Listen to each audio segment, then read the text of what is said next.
But masters के लिए due मिलना आई फील टफ है, मुश्किल है। मुझे ऐसा क्यों लग रहा है कि आपने जानबूझकर ही सीयूटी पीजी का एग्जाम अच्छा नहीं किया? प्लीज़ एग्ज़ाम देते टाइम किसी से वहाँ सेंटर पे मत बात करो। मैंने बात की थी, मेरी बहुत बड़ी गलती थी।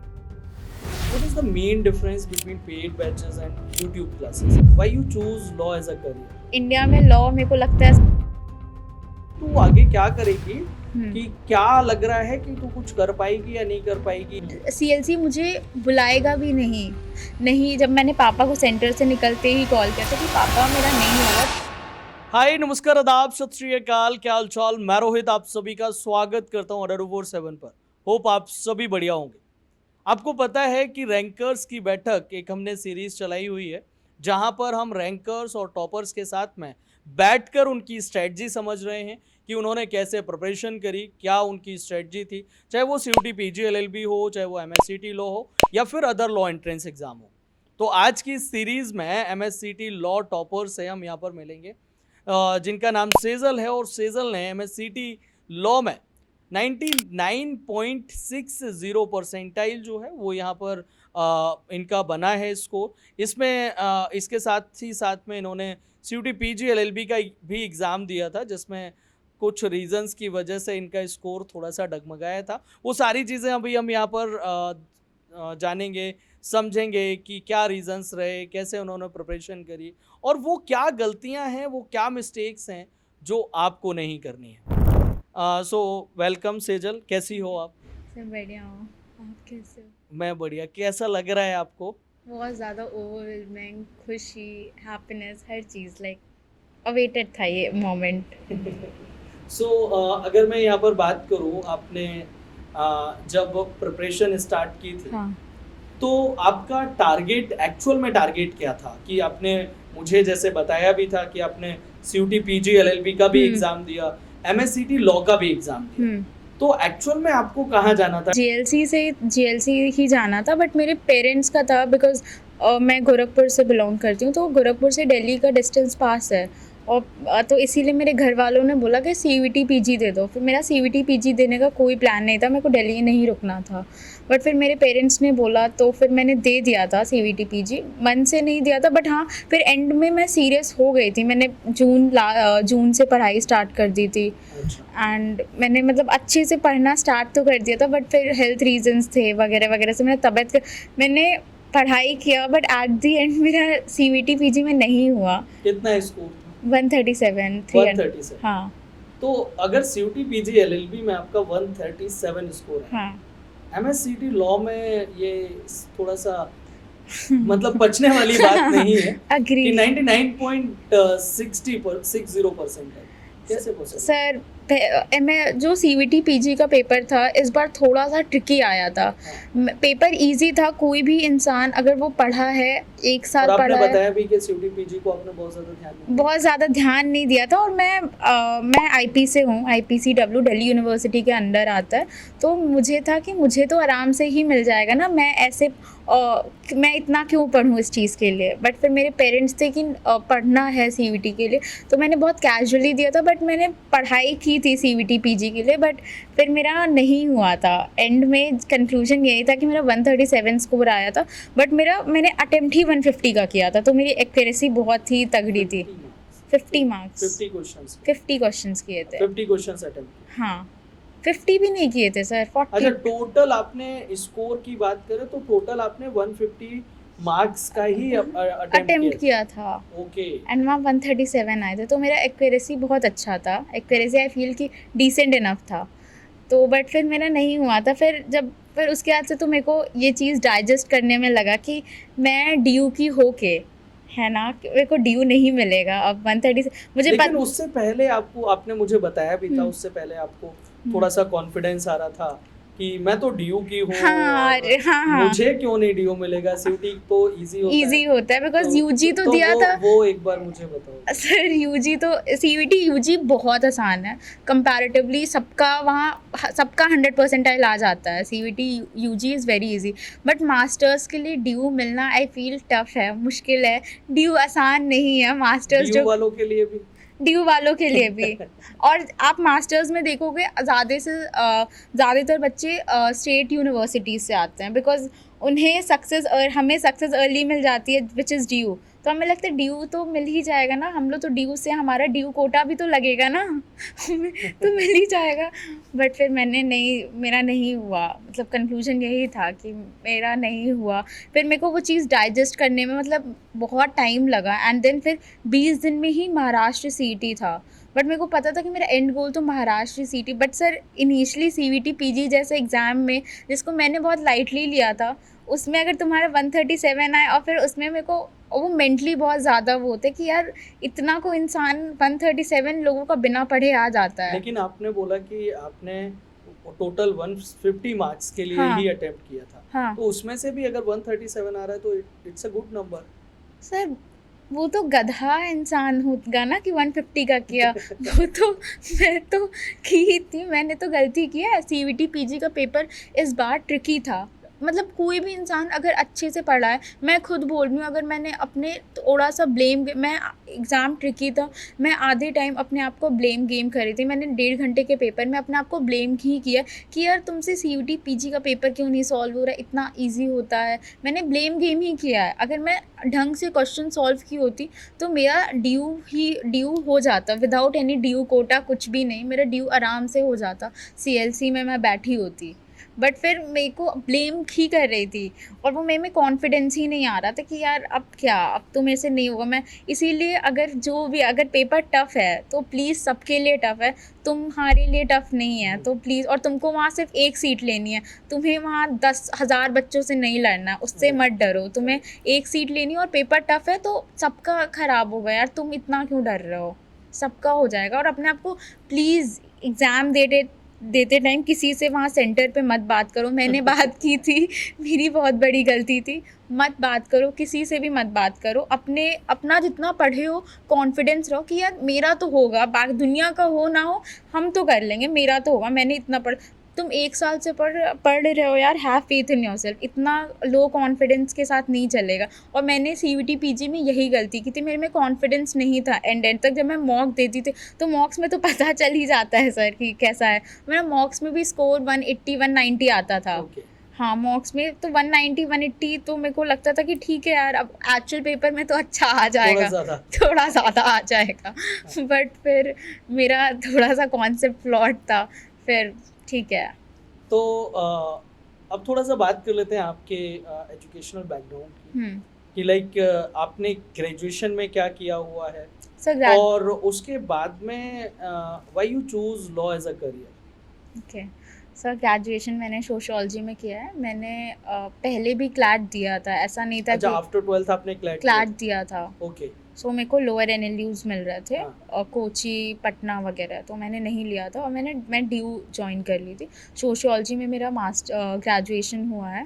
उसके बाद से लॉ एज अ करियर मेरे को बहुत ही फैसिनेटिंग तो लगता ही है, प्लस मेरे को लगता है कि मेरे को वो बहुत कॉन्फिडेंस देगा मेरे को as a person, as a individual, as a female, कि मुझे कोई गधा नहीं बना सकता है। आई नो एवरीथिंग, है ना। सो Okay. I will have that confidence. अगर मैं अपने आप को रिप्रेजेंट कर रही हूँ तो मेरे में होगा कि आई नो एवरीथिंग वाला कॉन्सेप्ट, तो मेरे को वो बहुत कॉन्फिडेंस देता है। मेरे को ऐसा, मेरे घर में मेरे 2 बहनें डॉक्टर्स हैं, भैया मेरा सिविल सर्विसेज कर रहा है, और मेरे को साइंस के ही हैं। हम ही अपने घर में सबसे पहले थे जो आर्ट्स लिया, पूरे फैमिली में, लाइक एक्सटेंडेड फैमिलीज़ में भी। तो फिर वो उस चीज़ के लिए मेरे को बहुत ज़्यादा वो था, बट मेरे फैमिली वाले सपोर्टिव थे। एंड फिर मेरे को सब बोलता भी था कि साइंस ले लो, बट मेरे को डॉक्टर्स एंड इन सब का लाइफ बिल्कुल फैसिनेट नहीं करता। मेरे को लगता था कि अगर मैं ऐसा क्या देख लिया था कि जो लॉ मेरे घर में किसी ने लॉ नहीं किया है। अच्छा। बट मैंने ऐसे यूट्यूब पे लोगों का देखा था, मतलब मैंने एक इंटरव्यू देखा था किसी का, उन्होंने, वो दीदी ने लॉ किया था, तो मुझे लगा कि यार मुझे इनके जैसा बनना है, इनकी पर्सनालिटी अगर मैं किसी को बोलूँ तो मुझे लोग देख के बोले कि हाँ यार मेरे को इनके जैसा बनना है। तो वो चीज़ बहुत फैसिनेट किया था। और सर इंडिया में लॉ मेरे को लगता है सबको पढ़ना चाहिए, बहुत बेसिक चीज़ है, करना चाहिए सबको। लॉ बहुत फैसिनेटिंग है, डिबेटिंग है और बहुत अच्छा है, मेरे को ऐसा लगता है। मेरे को लगता है कि अगर मैं अपने फैमिली में डॉक्टर्स जैसा मैं उतना कंट्रीब्यूट नहीं कर पाती सोसाइटी को बट मेरे को लगता है अगर मैं लॉ पढ़ूंगी मैं सोसाइटी में भी बहुत ज़्यादा कंट्रीब्यूट करूँगी। तो अब बात कर लेते हैं कि आपने बताया कि क्लैट भी दिया, CUT PG LLB भी दिया, MSCT भी दिया आफ्टर ग्रेजुएशन। हाँ, MHCT तो आफ्टर ग्रेजुएशन। इसके बाद में अब हम बात करें तो आपने CUT PG LLB और MSCT लॉ के लिए हुँ। प्रिपरेशन कब से स्टार्ट की थी? सर मैंने लास्ट ईयर जून से स्टार्ट कर लास्ट ईयर दिया, जून से। क्योंकि मेरा सेमेस्टर का ब्रेक था उस टाइम पे, जून में ही हमारा ख़त्म होता है। हम्म, तो उसके बाद से पोस्ट दैट मुझे पता था मुझे लॉ ही करना है और मुझे फ्रेशर्स में ही निकालना था, मुझे ड्रॉप नहीं लेना था। तो मेरे को लगा कि यार मैं करती हूँ, मैं पहले स्टार्ट करूँगी, हो जाएगा। ओके, सो इट मीन्स कि आपके फाइनल ईयर के एग्जाम्स वगैरह भी थे, हाँ। 6 सेमेस्टर के एग्जाम्स भी हाँ। होने थे और आपने प्रिपरेशन भी स्टार्ट हाँ। कर दी थी। सो इज इट मैनेजेबल कि हम ग्रेजुएशन को, कॉलेज को, असाइनमेंट्स को, एग्जाम्स को और एक कॉम्पिटिटिव एग्जाम की प्रिपरेशन को like CUT PG LLB MSCT को, इनको मैनेज किया जा सकता है, सर, बैलेंस किया जा आई सकता फील है? बिल्कुल किया जा सकता है, लोग करते हैं। हम्म, आई हैव सीन सीनियर्स जो अच्छा कर रहे हैं, लोग करते हैं, तो ऐसा नहीं है। अगर कोई ये बोले कि मैं 1 साल ग्रेजुएशन में है, अगर वो कोई 3rd ईयर का बच्चा देख रहा है, तो ऐसा कुछ नहीं है कि तुम 1 साल पढ़ो, अच्छे से तुम जल्दी स्टार्ट कर दो, 3rd ईयर के स्टार्टिंग में ही स्टार्ट कर दो एंड फिर तुम 1 साल अच्छे से पढ़ो, तुमको ड्रॉप एंड इन सब चीज़ों में मत पढ़ो, आई फील। तो और डेली कितने घंटे पढ़ाई होती थी? Sir 7 to 8 hours. 7 to 8 hours. हाँ। और कॉलेज के लिए? सर कॉलेज के लिए तो मैं मतलब पढ़ती थी, एंड में कॉलेज के लिए तो मैं एंड में ही पढ़ी हूँ। एंड में हाँ, पढ़ती? हाँ। लाइक जो होता है कि कॉलेज के एग्जाम्स होंगे, चाहे वो 10th का हो, 12th का हो, चाहे वो 11th हो या ग्रेजुएशन के हो, हाँ। वो जब लास्ट में वो पूरा स्कीम आ जाती है कि आपका जो डेट सीट आ जाती है कि आपका एग्जाम इस डेट को होगा, इस हाँ, डेट, और मेरा जब तो वो आता है तब से प्रिपरेशन एक्चुअल में इनकी स्टार्ट होती उससे है? भी नहीं सर, तब आई से भी फील नहीं, तब उसके से बाद भी भी? उसके Okay. एग्जाम के एक दिन पहले, एक रात पहले स्टार्ट होता है प्रिपरेशन एंड हो जाता है, आराम इतना से हो मुश्किल नहीं है, हाँ। लोग करते हैं, हो जाता है। ग्रेट। सो आपने जब जून से हाँ। प्रिपरेशन आपने स्टार्ट की, तो आपने यूट्यूब पहले देखा था या फिर कैसे आपने स्टार्ट की थी प्रिपरेशन? सर मैंने यूट्यूब से तो नहीं देखा था, क्योंकि मैं CUT UG के लिए अड्डा से ही पढ़ी थी। CUT UG के लिए हाँ। आप अड्डा से पढ़ी थी? हाँ, तो मेरे को था कि, और मेरे सीनियर्स भी जो CLC वगैरह में हैं, GLC में मेरा कोई नोन नहीं है, बट जितने सीनियर्स थे मेरे, तो उन्होंने बोला कि अड्डा से पढ़ लो, बैच ले लो, हो जाता है, एक जल्दी स्टार्ट करोगे हो जाता है, इतना कोई वो नहीं है, कर लोगी, बट वही है कि टाइम पे प्रिपरेशन स्टार्ट कर दो। ओके, सो आपने बैच से स्टार्ट किया? हाँ, बैच मैंने YT से स्टार्ट किया था। YT का स्टार्टिंग में देख लिया था कि कैसे कैसे करना है, बिकॉज 3 ईयर और 5 ईयर्स का जो, और मेरा 3 साल का गैप आ चुका था, मैंने जो पढ़ा था रीजनिंग क्वांट वगैरह का गैप आ चुका था, तो इसलिए मैंने थोड़ा सा बस देखा कि अच्छा अच्छा ठीक है, डूएबल है, तो मैंने प्रॉपर बैच लिया था, बिकॉज उसमें ही ऑर्गेनाइज, क्योंकि सिर्फ YT पे ये होता है ना कि हर दिन YT का अलग अलग रहता है, तो आई फील अगर एक बैच है तो उसमें अच्छे से तुम डिटेल्ड वे में पढ़ोगे, डिटेल वे में YT में भी पढ़ाया जाता है, बट एक ऑर्गेनाइज स्ट्रक्चर्ड वे में पढ़ोगे, तुम्हारा YT पे तो हम MCQs कराते हैं। MCQs कराते हैं। हाँ, जो कॉन्सेप्ट है मैथ्स का हुआ या फिर GK का हिस्ट्री हुआ, जो कि GK वन लाइनर्स के थ्रू नहीं पढ़ सकते हो तुम।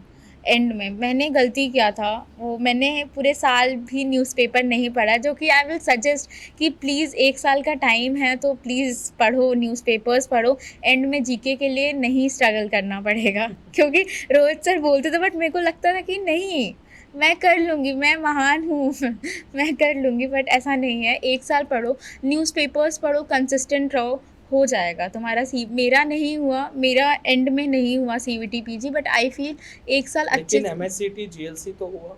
हाँ, वो That's तो why you are here. Yes sir, that is true, but हो जाएगा, कहीं अच्छा ही करेगा कोई भी इंसान अगर, बट वही है कि टाइम पे प्रिपरेशन स्टार्ट करो, बिकॉज ये इतना भी आसान नहीं है, तुमको पूरा कॉन्ट्स पढ़ना होता है, एंड बिल्कुल ये नहीं है कि 10th वाला कॉन्ट्स होता है इसमें, ऐसा नहीं है, तुमको अच्छे से कॉन्ट का डिटेल लेवल, SSC वगैरह का भी क्वेश्चन थोड़ा थोड़ा सॉल्व करना पड़ता है कॉन्ट में और रीजनिंग में। ओके, तो डेली आप 6 से 7 घंटे पढ़ती हैं। हाँ 6 to 7 आवर्स को आपने कैसे डिवाइड किया था कि लाइक सब्जेक्ट वाइज में आपने डिवाइड कर लिया था कि डेली के डेली आप 4-5 सब्जेक्ट जो भी आपके थे उनको आप डेली के डेली दे रही थी टाइम, या फिर आपने एक सब्जेक्ट को उठाया, एक दिन में एक सब्जेक्ट कवर कर रहे हैं, या फिर एक दिन में 2 सब्जेक्ट कवर कर रहे हैं, एक हम्म। दिन में 3 सब्जेक्ट कर रहे हैं, बाकी के रेस्ट सब्जेक्ट हम नेक्स्ट डे में देख रहे हैं, जैसे या मेरा फिर वीकली आपने प्लान जैसे बनाया? आपने मैंने जीके का आप जब मैं अब लेक्चर ले रही तो आपने बोला था कि डिवाइड कर लो 6 दिन है तो मंडे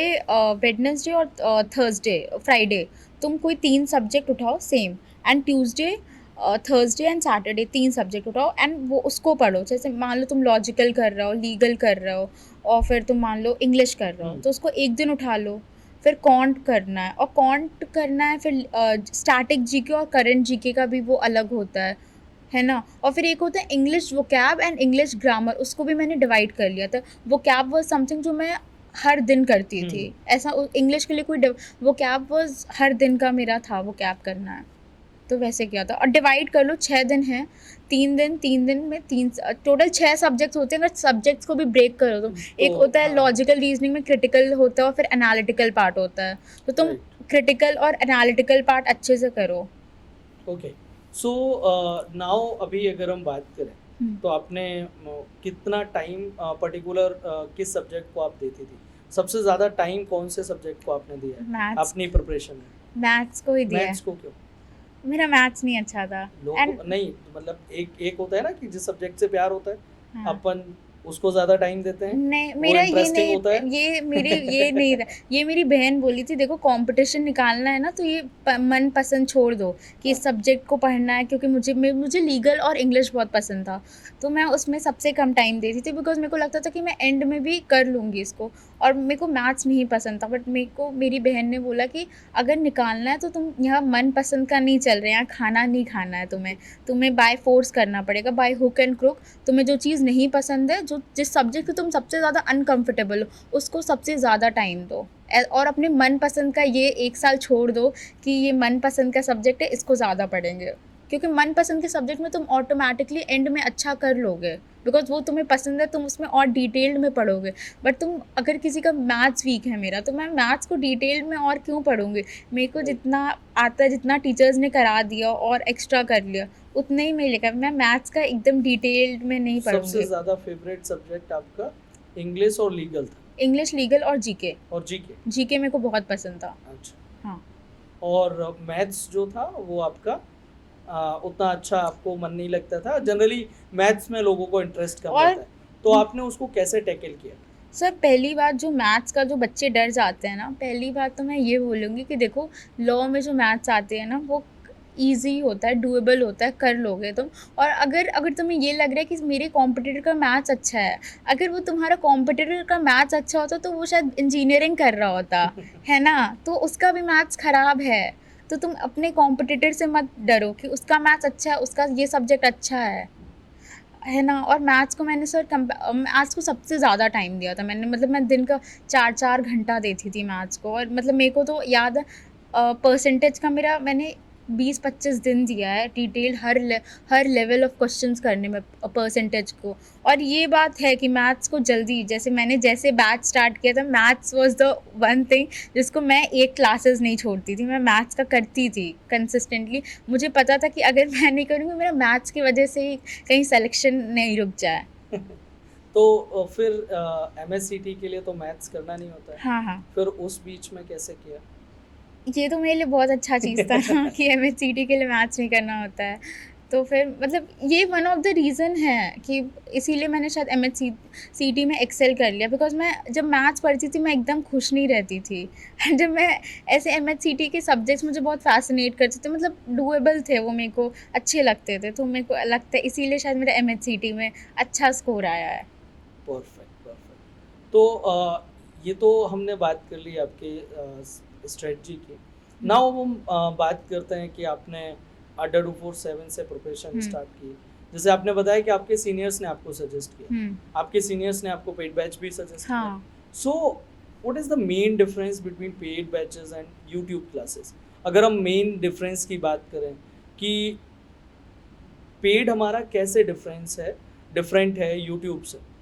पहली बात तो स्ट्रक्चर्ड वे में स्ट्रक्चर तुम हर चीज़ ना तुम वाईटी पे ना तुम एक टीचर ये इसका एमसीक्यू सॉल्व करा रहा है, उसका एमसीक्यू सॉल्व करा रहा है, तुम्हें कॉन्सेप्ट पता ही नहीं है, तुम एमसीक्यू सॉल्व करके क्या करोगे अगर तुम्हें डिटेल्ड। और तुम्हें पेड बैच में ऐसा नहीं होता है, टीचर्स दोनों, ऐसा नहीं होता है कि टीचर्स एक जगह सीरियस है, बच्चों को ये भी लगता है टीचर्स दोनों जगह सीरियस होते हैं, बट पेड बैच में यही डिफरेंस होता है कि बहुत स्ट्रक्चर्ड वे में पढ़ाई करो, because obviously you are paying for that, right, है ना, तुम पे कर रहे हो तो तुम्हें ऑब्वियसली अच्छा क्वालिटी कंटेंट मिलेगा। तो तुम, आई फील कि लोगों को वाईटी से नहीं करना चाहिए, मुझे ऐसा लगता है लोगों को पेड बैच लेना चाहिए, बिकॉज वहाँ एक स्ट्रक्चर्ड होता है और टीचर्स वहाँ बताते हैं कि इतना मॉक करो, ऐसे करो, ये स्ट्रैटेजी होनी चाहिए, टीचर्स इंटरैक्ट करते हैं। तुम वाईटी पे तुम एक चैट में टीचर्स तुम्हारे बारे में, तुम एज अ तुम्हारा क्या स्ट्रेंथ है, टीचर्स तुम्हें क्या गाइड कर पाएगा। राइट, तो मेरे को यही मेरे को डिफरेंस लगता है सर, और मेरे को लगता है कि और टीचर्स के अंडर रहो, पढ़ाई अच्छे से करो। राइट। सो लाइक जैसे आपने अभी पेड बैचेस का बताया, हाँ। तो जनरली होता ये है कि जब बच्चा प्रिपरेशन कर रहा होता है हम्म। तो उसको बहुत सारे डाउट्स होते हैं, हाँ। बहुत सारी प्रॉब्लम्स आती हैं जब वो पढ़ रहा होता है। तो क्या वो पेड बैचेस में डाउट्स वगैरह ऐसा कुछ रहता है और वो सॉल्व हो जाते हैं या नहीं? सर डाउट्स आई फील तुरंत सॉल्व हो जाते हैं, टीचर्स का तुम्हारे पास नंबर होता है पेड बैच में, तुम टीचर्स को कॉल कर सकते हो, एंड टीचर्स बहुत सपोर्टिव है, आई मीन जेन्युइनली बहुत सपोर्टिव है। तो ऐसा पेड बैच में यही डिफरेंस होता है, अगर तुम्हें फंस रहे हो, तुम्हें डीमोटिवेटेड फील हो रहा है कि सर हम इतने टाइम से पढ़ रहे हैं, मेरा मॉक में नहीं स्कोर आ रहा है, क्या करूँ मैं, तो मेरे को लगता है कि वो टीचर्स तुम्हें एक वो पर्सनल टच दे के कि ये कर ले, एटलीस्ट सिलेक्शन तो हो जाएगा तेरा। वाईटी पे तुम्हारे बारे में टीचर्स नहीं जानते हैं तुम्हें, तो टीचर्स तो जब तुम्हारे बारे में नहीं जानते, तुम्हारी क्या स्ट्रैटेजी है, तुम्हारी क्या अप्रोच है, तुम कितने टाइम से पढ़ रहे हो, और तुम्हारा अच्छा, तुम अगर इतने टाइम से पढ़ रहे हो, वाईटी से ही पढ़ रहे हो, तो तुम्हारा मॉक में स्कोर क्यों नहीं आ रहा है। और पेड बैच में अगर तुम पढ़ रहे हो इतने टाइम से, तो और अगर तुम्हारा मॉक में स्कोर नहीं है, तुम तुरंत टीचर्स की हेल्प ले सकते हो कि सर मैं इतने टाइम से पढ़ रही हूँ, मैं कंसिस्टेंट हूँ, बट मेरा स्कोर क्यों नहीं आ रहा है मॉक में। तो अब मॉक्स की बात आ गई है, तो कितने मॉक्स आपने लगाए थे? सीयूटी पीजी एलएलबी के लिए कितने लगाए थे और एमएससीटी के लिए कितने? सर सीयूटी पीजी के लिए तो मैंने 5-6 मॉक्स 5-6 मॉक्स लगाए थे। महाराष्ट्र सिटी के लिए मैंने 25 मॉक्स लगाए थे। 25 मॉक्स 25, हाँ।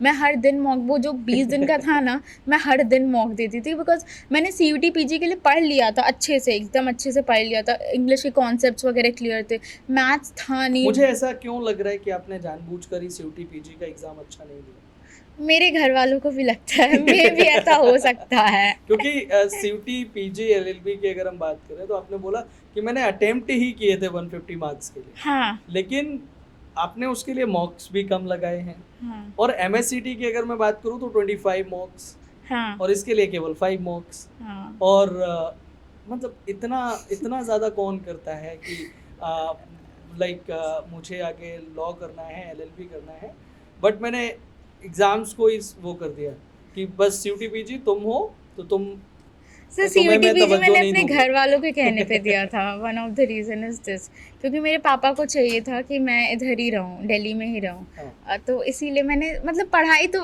ऑनेस्टली की थी सीयूटी पीजी के लिए भी, बट हाँ मेरे को ऐसा दिल्ली में नहीं रुकना था। ओके, दिल्ली में नहीं रुकना है, दिल्ली में नहीं रुकना था, मुंबई जाना था। बॉम्बे जाना था। ठीक है, प्लेस चेंज करना था मेरे को। मैंने आई फील जो सीएलसी और मेरा जो आईपी कॉलेज है वो 15 मिनट का डिस्टेंस है, तो मेरे को था कि मैंने अब डीयू को 3 साल अपने दे दिए हैं, यूनिवर्सिटी ऑफ दिल्ली को, now I need to explore other universities as well, तो मैं शिफ्ट कर लेती हूँ। ओके। सो आपने बताया कि मॉक्स आपने सीयूटी पीजी एलएलबी में 5 लगाए थे और एमएससीटी के 25 मॉक्स। सीयूटी पीजी में कितना मिनिमम स्कोर था और मैक्सिमम स्कोर? सर मिनिमम मेरा 150 था। 150 था। हाँ, और मैक्सिमम 190, 200, 210, 200 210, और 210 तक हाँ था, 210 तक था मेरा। लास्ट था। हाँ, और last। एमएससीटी में मिनिमम स्कोर क्या था? मिनिमम मेरा सर 92 था, मेरा 92 हमेशा 100 प्लस, 102, 103 ही आता था। अच्छा, मतलब एमएससीटी में आपका 100 प्लस स्कोर ही रहता हाँ। था, मिनिमम केवल आपका 92 था। हाँ 92 वगैरह। गुड। सो कभी ऐसा हुआ कि जब एक जनरली बच्चा प्रिपरेशन कर रहा होता है तो इतने सारे सब्जेक्ट्स होते हैं और उन सब्जेक्ट्स को भी देखना है, कंपटीशन बढ़ता जा रहा है टाइम टू टाइम, बहुत। वो भी प्रेशर होता है, एक फैमिली का भी प्रेशर होता है कि तू आगे क्या करेगी, कि क्या लग रहा है कि तू कुछ कर पाएगी या नहीं कर पाएगी या क्या करना है। तो ऐसा कुछ कभी हुआ कि बहुत ज़्यादा एग्जॉस्ट हो गए, बहुत ज़्यादा डिप्रेशन फील, एंजाइटी और डिमोटेड फील कर रहे हो? सर बहुत हर्ट जब मेरा सीवीटी पीजी नहीं हुआ था, बिकॉज मेरे को था कि मैंने 5 मॉक से दिए हैं, अच्छे से दिया था। ऑब्वियसली मेरे को नहीं चाहिए था, बट अगर जैसे अब मेरा नहीं है, सीएलसी मुझे बुलाएगा भी नहीं, बट एटलीस्ट होता है कि तुम्हारे पास वो opportunity and then you leave it. मेरे को ये था कि मेरे को अपना एनएलयू ओडिशा का exam, MHCET and CUET PG LLB, मुझे तीनों क्लियर करना, ताकि आई विल हैव ऑप्शन कि बेगर्स आर नॉट चूजर्स वाला था, कि मुझे चूज़ नहीं, मेरे पास ऑप्शंस हो। राइट। तो वो चीज़ था कि, और मेरे घर से तो और जब सीयूटी पीजी नहीं हुआ था सर, और महाराष्ट्र सीटी में, तो एक्चुअल में देना तो मेरे को जीएलसी जाना था, बट फिर जब सीयूटी पीजी जैसा इजी एग्ज़ाम, मुझे ऐसा लगता है कि इट्स डूएबल, कर सकता है इंसान, तो अगर उसमें नहीं हुआ, फिर मेरे को बहुत ज़्यादा डर था कि अगर मेरा सेम, और प्लस वहाँ इस बार तो सेंटर्स भी वो लोग महाराष्ट्र के ही दिए थे, तो बहुत ज़्यादा डर था। मेरी फैमिली की साइड से कोई प्रेशर एज सच नहीं था। मेरी बहन, मेरे भाई, सारे लोग बहुत सपोर्टिव हैं। मेरे पेरेंट्स बहुत अच्छे हैं। इवन जब मैंने पापा को सेंटर से निकलते ही कॉल किया था कि पापा मेरा नहीं होगा, बट आई प्रॉमिस पापा कि हम आपका एनएलयू ओडिशा एंड महाराष्ट्र सीटी का रिजल्ट हम आपके हाथ पे देंगे and I will clear it. और मेरा ये श्योर था कि मैं करूँगी। अब I have promised my father कि मुझे करना है वो चीज़, बट मेरे पापा ये बोले, बेटा कोई बात नहीं, हम तुम्हारा अच्छे से प्राइवेट में करा देंगे, तुम टेंशन मत लो ना, कि हम करवा देंगे। मेरे घर वाले सर एक्सट्रीमली सपोर्टिव हैं, ऐसा कोई प्रेशर नहीं था, बट वो मुझे खुद को था। मतलब इट्स नॉट कि फैमिली का प्रेशर है, बट मुझे खुद ही अपने लाइफ में एक्सेल करना था, इसलिए शायद मुझे एनजाइटी एंड डिप्रेशन ये सब था। मतलब वो जो 20 दिन, जब 8 मार्च से 2 मार्च का वो जो टाइम था, मैं ऑनेस्टली सर, मेरा 19 मार्च को तो तबीयत खराब, 4 दिन के लिए मैं हॉस्पिटल में थी। मेरा Okay. बहुत ज़्यादा तबीयत खराब हो गई, मेरे को एनजाइटी, रात भर नींद नहीं आती कैसे थी। इसको ओवरकम कैसे किया था? सर यही था कि मैंने ब्रेक ले लिया था, 4 दिन मैंने कुछ नहीं पढ़ा था, 19, 20, 21, वो 22। हॉस्पिटल में थी इसलिए नहीं, हॉस्पिटल में थी, बट उसमें मैंने पढ़ाई ही नहीं की थी, उसमें मैंने कुछ पढ़ा ही कंडीशन थी पढ़ने वाली नहीं, हॉस्पिटल कंडीशन में? भी नहीं थी। और मेरे सारे दोस्त जो थे, क्योंकि मैं घर नहीं जा पा रही थी, तो फिर मेरे सारे दोस्त थे, उन्होंने बोला कि अब हटा दे यार, क्योंकि अब हटा दे। तो मैं चली गई थी, मैं अपनी बहन के पास चली गई थी। ओके। हाँ, तो अभी फाइनल है कि आपको जेल से जाना है फाइनल है। और पहुंच भी जाओगे, है ना, एडमिशन हो ही जाएगा, हाँ, अच्छा स्कोर है, अच्छा परसेंटाइल है। हाँ।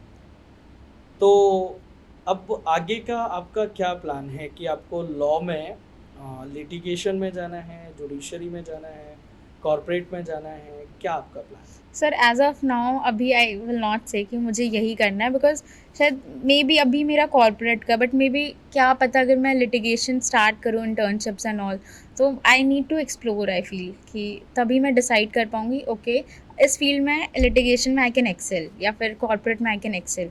ओके। तो अभी एज मैं कोई प्री कंसीव नोशन के साथ नहीं जा रही हूँ कि मुझे कॉर्पोरेट में ही जाना है और मुझे लिटिगेशन में नहीं जाना है, या फिर मुझे जज नहीं बनना है। मैं एकदम फ्री हूँ हर चीज़ से। मेरे पास जैसे जैसे अपॉर्चुनिटीज़, इंटर्नशिप आती रहेंगी, उसके अकॉर्डिंग आई विल डिसाइड। तो आपने पूरी प्रिपरेशन अड्डा 247 से ही करी है या कोई और भी प्लेटफॉर्म या कुछ और कंटेंट, कोई और सोर्स आपने फॉलो किया? सर पूरी प्रिपरेशन अड्डा 247 से किया। क्या कहना चाहोगे अड्डा 247? Very helpful. मेरा तो जीएलसी करा दिया यार, अब क्या चाहिए मेरे को। तो बहुत I am very grateful to Adda 247, मतलब मेस्मराइज, ग्रेटफुल, मतलब पता नहीं सर, एक्चुअल में बहुत अलग फीलिंग है मेरे को। अड्डा 247 मेरा यूजी का भी इसने ही कराया था, एंड देन सीयूटी पीजी तो नहीं, बट महाराष्ट्र सीईटी का लॉ, इंडिया का टॉप है वो भी, तो उधर से भी। तो मेरे को लगता है कि जो मेरा ड्रीम था ना, वो फाइनली, अगर मैं किसी चीज़ की वजह से, आई थिंक टीचर्स की वजह से, अड्डा 247 में जितने टीचर्स हैं एंड इतने हेल्पफुल हैं, और अपना मतलब जेन्युइनली, मेरे को याद है जब आपका तबीयत ख़राब हो गया था सीयूटी पीजी के टाइम ही, जब आप स्पोर्ट्स का करंट अफेयर्स कराने वाले थे, फिर आपने टेली पे शेयर कर दिया था। तो भाई इतने अगर डेडिकेटेड टीचर्स हैं यार, तो तुमको खुद मन करेगा पढ़ने का।